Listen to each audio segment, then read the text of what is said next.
Right now, the Bucks beat the Pistons in their first game of the postseason, and fans are excited for what's to come. We have team coverage from Milwaukee. And 5 people are dead after severe storms tear through areas in the south and southwest, and they're bracing for more. Plus, it was a night to remember. A Highland girl celebrated her first high school prom along with her 14 dates.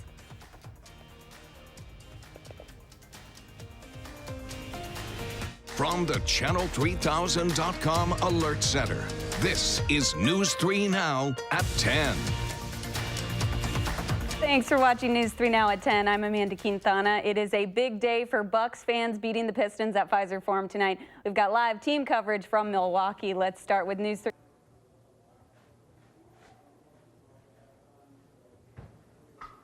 Yeah, since 1984, when the playoffs expanded, only 5 8 seeds have pulled off a first-round upset, and today, if there's any indication, the Bucks do not want to be a part of any sort of trivia question. They ran the Pistons out of the building in the first quarter. They did not look back at halftime, up comfortably, 27 points at the break. They never let the lead get back to single digits. The Bucks won by 35 points, taking a 1-0 lead in the series. It's a best of 7 coming up in sports. We'll have complete highlights with Melissa Kim, and we'll hear from players and coaches as the Deer steamroll their way past the Pistons to a Game-1 win. They did it with defense. We'll hear from head coach Mike Budenholzer, Chris Middleton, and Giannis Antetokounmpo.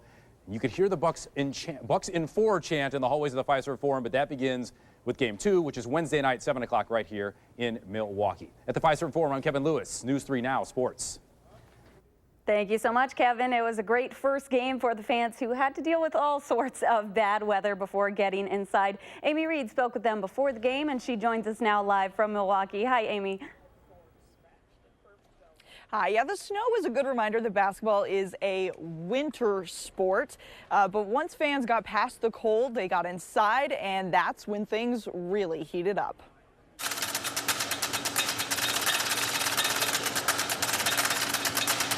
Getting out of the cold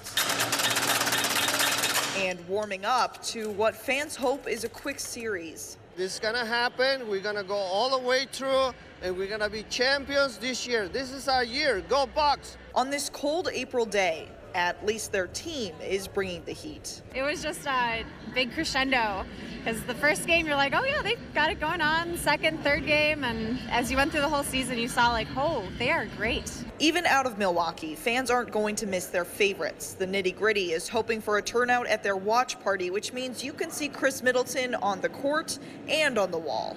Just a fun opportunity for the fans to be able to go out, if you can't make it to the game in Milwaukee, to at least have a fun place to go and watch the game, you know, with family and friends. But if you're going to see them in person, bring the energy and the looks. Nacho, my dogs, but he don't like those. And strap in for hopefully a 4-game series. After that, All the way. Oh, yeah. Yeah? No problem. Yeah. we'll see. Today, we're just warming up. Oh yeah! We've been waiting a long time for this moment, and this is our moment, and we're gonna go all the way through. Go Bucks! Bucks and Pistons are playing again Wednesday, so we'll see if we can keep this up, but they wouldn't be surprised. One fan joked with me that the only real competition that the Bucks had tonight was Game of Thrones. Back to you, Amanda. All right, thanks so much, Amy. Let's turn it over to Dana Fulton with your first alert forecast. The Bucks fans, they had to deal with some snow showers. It's still happening, right? They did. So in the southeast corner of the state and along Milwaukee, they are still seeing just a few snowflakes. Of course, in Madison, we don't have anything right now. It's just a little cool outside after a day that certainly felt a little more like February rather than the middle of April. We only hit a high of 38 this afternoon. We should have been in the upper 50s, so it was just a little cool outside. And of course, if you saw snow, it's pretty dependent on where you're located at. The western edge of the state actually seeing quite a bit of sunshine. I got pictures from Lake Wisconsin. It was beautiful there today. A little cool, but not too bad. The eastern side of the state, of course, picking up some snow, especially that southeast corner. It's just south of Milwaukee near Kenosha. Now, right now, looking at our Doppler track, just in the last 3 hours, most of the snow is now off to the east, but there are still a few snowflakes swirling around near Sheboygan, as you can see. We're steadily going to become partly cloudy overnight. Our breeze is pretty calm for us. So even though it is going to be cool outside as you head into your Monday morning, Thankfully, we don't have to factor in too much of a wind chill. It's about 30 currently in Madison, 34 in Janesville, and 33 in Platteville. Compared to this time yesterday, it is just a few degrees cooler for most of the area. Overnight lows will drop to the upper 20s. Tomorrow, we're planning on sun and highs in the low 50s. Monday really won't be too bad. Hope you're able to enjoy the sunshine because we are talking about some showers and thunderstorms for most of the middle of the week. We'll take a look at your full forecast in just a few minutes. Amanda? Thank you, Dana. A man is recovering in the hospital after he was shot multiple times at a pub early this morning. Beloit police say the man was shot inside Rooney's pub just after 1 in the morning. Officials say the shooter left in a dark-colored SUV, and it's believed they know the victim. Police are asking anyone with information to call the City of Beloit Police Department. Fitchburg police are investigating after shots were fired in the 2300 block of Traceway Drive overnight. They say it happened just before 2:45 this morning. When officers got to the scene, the group of people were breaking up, but there were a number of shell casings in the parking lot. No one was injured there. More local news now. A new report says Wisconsin added nearly 1,800 new clean energy jobs last year, despite slowing job growth in the industry nationwide. The study done by national advocacy groups found a 2.4% increase in Wisconsin jobs in the clean energy industry last year compared to 2017.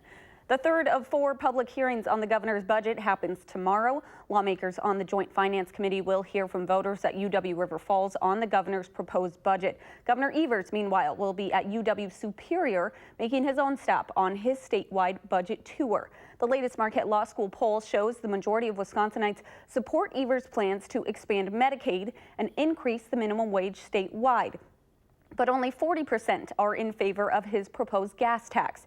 About the same number of people agree with freezing voucher school enrollment and suspending any new charter schools. While many dogs, cats, and other critters at the Dane County Humane Society are looking for their forever homes, some of the animals that come through DCHS's doors already have homes. Last year, 816 of the over 2,500 animals that came to the shelter were reunited with their owner, thanks in part to ID tags and microchips. So for National Pet ID Week, which kicks off today, DCHS is offering a discount on pet ID tags and microchips.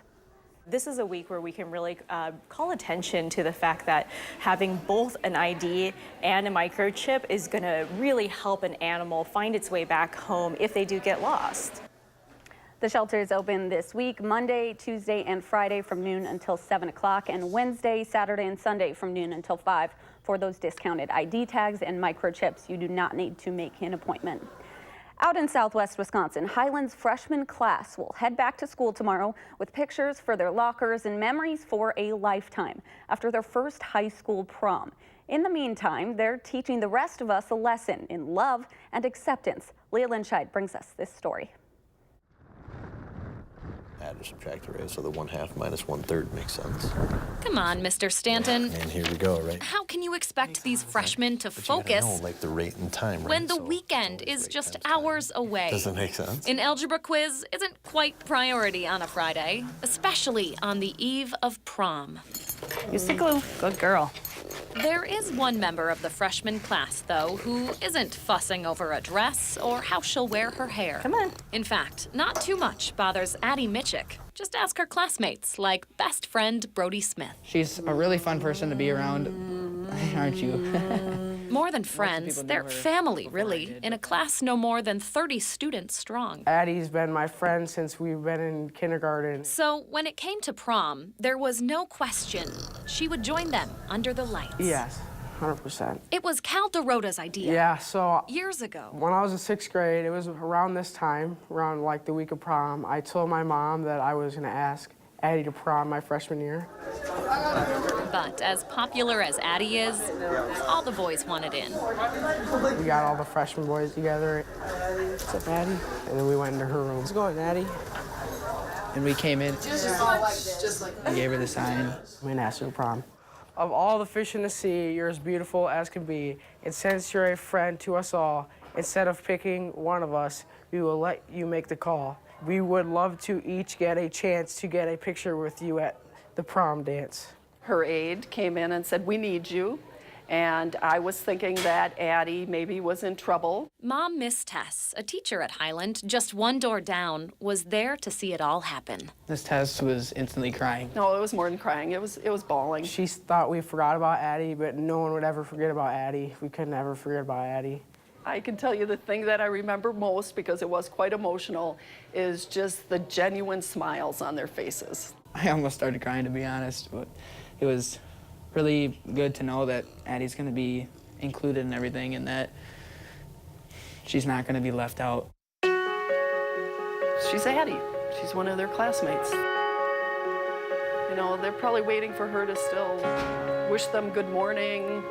It may not happen, but they know that she has her way of saying good morning.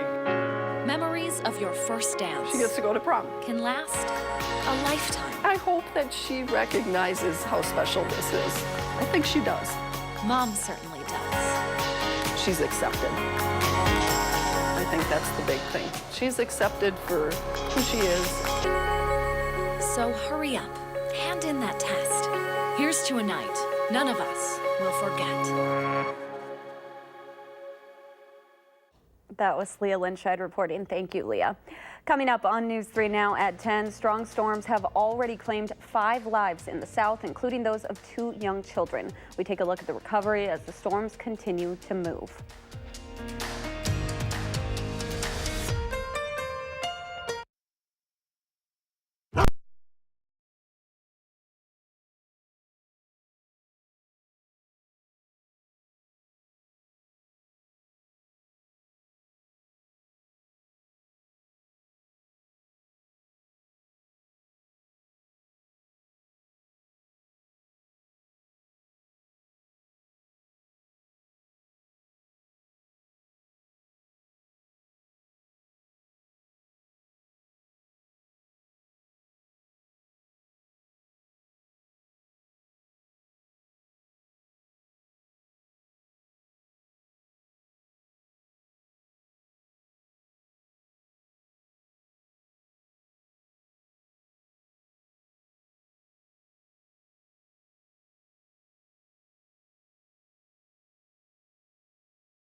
Millions of residents in the south and southwest are bracing for severe weather, while others are recovering from tornadoes that struck on Saturday and early Sunday in Texas and parts of Mississippi.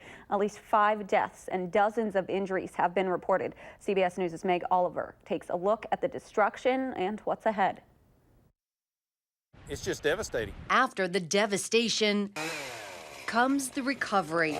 Over there is part of my garage. From Texas to Mississippi, the toll from this weekend's severe weather is still sinking in. Those homes we can rebuild in a couple days, couple weeks, couple months, but our lives we can't replace. Torrential rains and high winds have been pounding the South since Saturday. A tornado hit Franklin in East Texas, cutting a trail of damage. In a nearby town, 2 children, ages 3 and 8, were killed when a tree branch hit their car. People saying, oh, your house is gone, this is gone, that is gone. I don't care. I'm still walking around here. 1 death was reported in Mississippi, where the extent of the damage could be seen from above.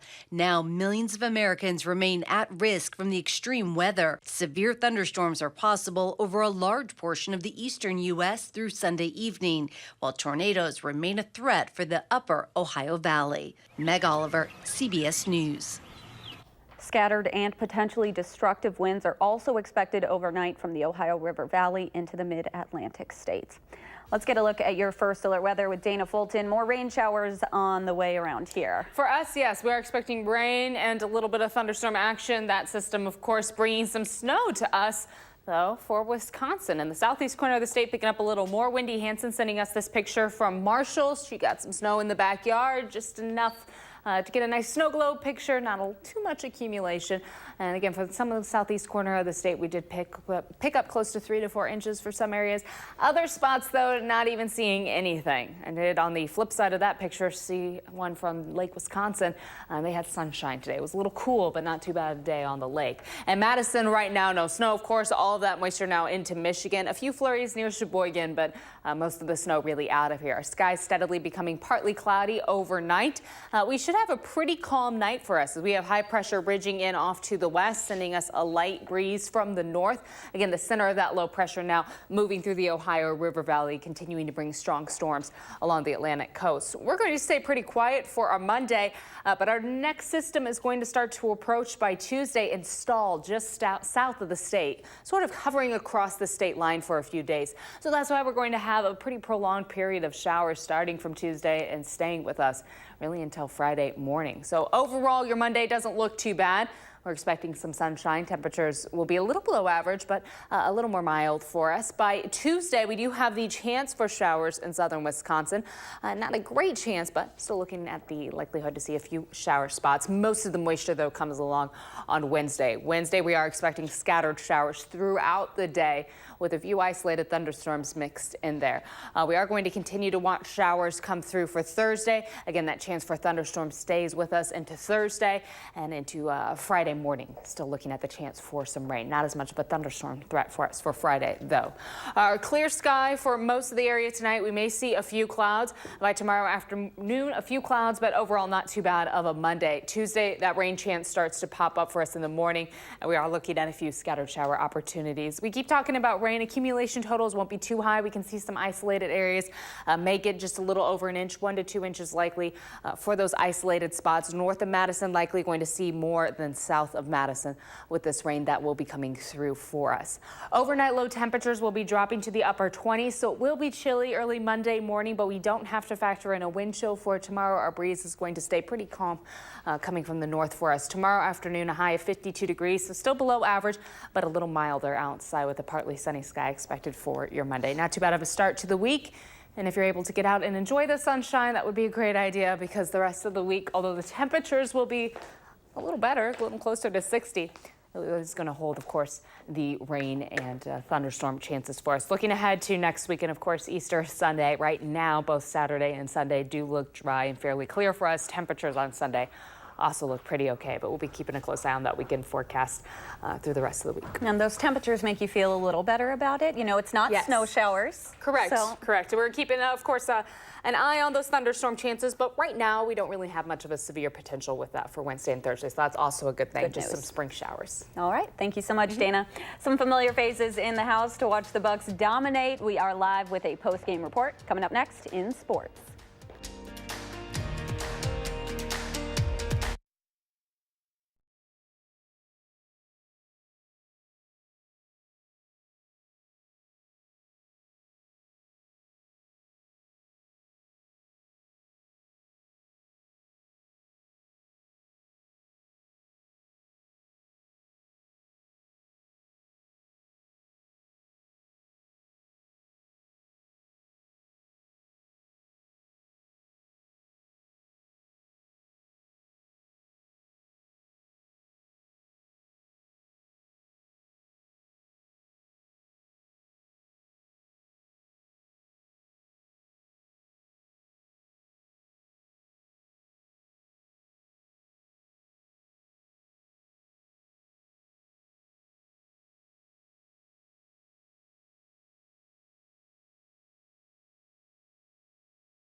Okay, so if today's game is any indication of how the first round is going to go for the Bucks, let the Bucks in 4 chants begin, because the team didn't just beat the Pistons, they dominated, obliterated, annihilated. I used thesource.com for that. You get the picture here. 1971 Finals MVP Kareem Abdul-Jabbar in the house, getting the crowd pumped up.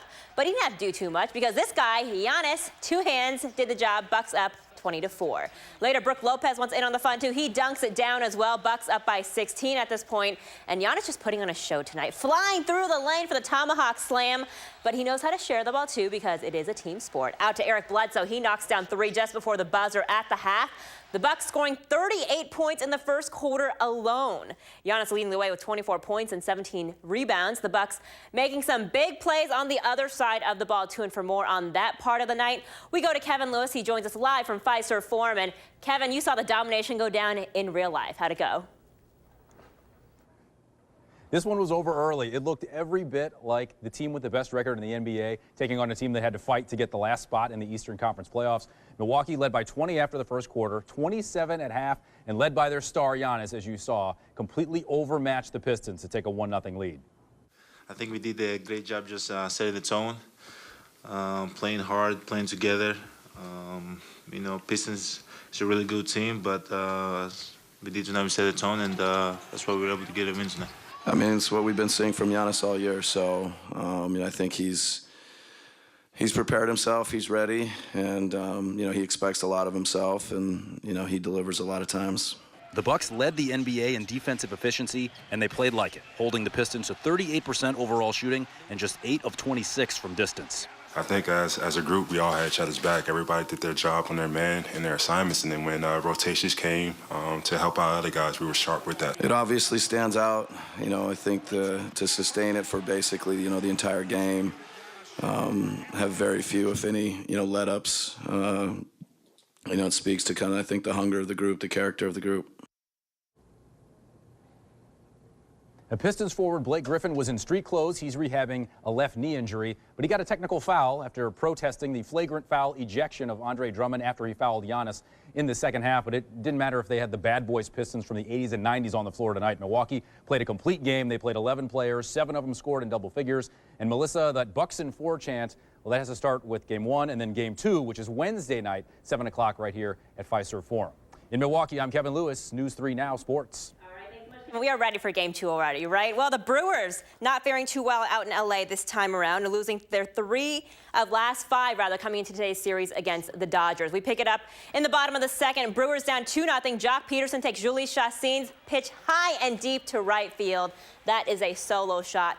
3-0 Dodgers opening up the lead. Same score in the third. Runners on the corners for Max Muncy. He lines one to right. RBI single scoring Cody Bellinger. 4-0 Dodgers. The Brewers lose this one 7-1. Well, we witnessed history today, regardless of how you feel about Tiger Woods and his personal life. From a sports perspective, overcoming adversity both physically and mentally is pretty difficult. It's not something that comes without patience and perseverance. Tiger Woods making the more than decade-long improbable comeback at Augusta National today. Some beautiful golf today at the Masters. Brooks Koepka, who won the U.S. Open at Erin Hills in 2017. The eagle putt on 9. He finished tied for second at 12 under. Tough round for Francisco Molinari, the leader coming into the final round. He would kerplunk hit the water on 15. But check out Tiger Woods. He drains the birdie putt on 15 to take sole possession of the lead at 13 under, and then finishing it out on 18 to win the 2019 Masters. The last time he won this tournament was 14 years ago. That's the longest gap in history. And oh man, you could see the mix of emotions from him afterwards. Oh, now I know why I'm balding. This stuff is hard. Just to come back here and then to play as well as I did and did all the things, all the little things well this week, and to do it here. This has meant so much to me and my family, this tournament, and to have everyone here. It's something I'll never, ever forget. And here is your final leaderboard, a one-stroke victory for Tiger. He shot a 70 today. Three-way tie for second place and a four-way tie for fifth. Francesco Molinari also in that 11-under bunch. And at age 43, Tiger is now the second oldest champion, bringing his total of major wins to 15. That's second to Jack Nicklaus, who has won 18. We'll be right back. Push.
So we do expect some sunshine tomorrow. Temperatures will be back in the 50s. Thanks so much for joining us. Have a great night.